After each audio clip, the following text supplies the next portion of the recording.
Okay, Gilly, the structure of the Gold Detectives series is like some of the television series like The Syndicate and so on, where you've got Amanda Gold as a running thread through it, but each story focuses on a different secondary character.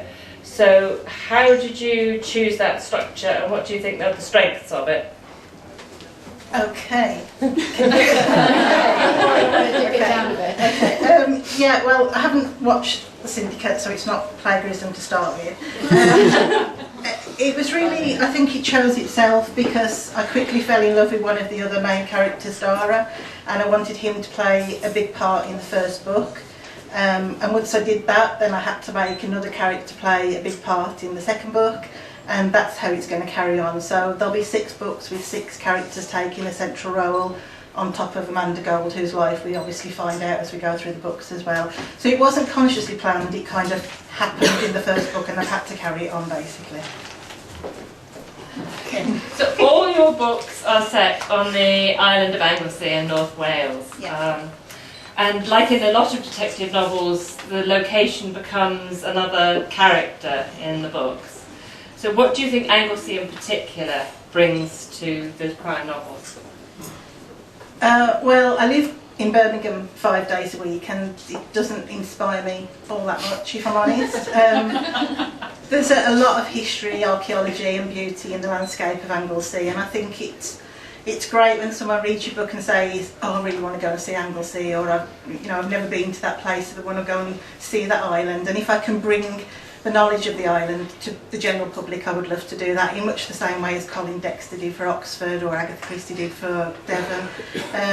And it was just somewhere where, because I wrote about history of Anglesey in the early books, about shipwrecks in the Charter and things like that, it just developed, and there's so many fascinating places on the island to write about. I think I'll just carry on until I get bored of it, to be honest with you. Okay. So can you give us a clue about what's next for the characters in Gold Detective, and is there a third book underway? Yes, yeah, there's a third book underway. There's no definite plans because although I have a plot outline, the characters tend to go off and pretty much do what they want to do, to be honest with you. Amanda has continued, not you. Thank you. Amanda has continuing problems with her mother and her daughter through the next book. Getting one of the junior detectives steps forward and takes the lead in this book, and the team are going to face probably the biggest upheaval and trauma that they've faced yet. So I am going to kill someone off, I think, probably in the next book or so. So that's what's in the agenda. That's going to worry a few of us that have got to be very fond of that team.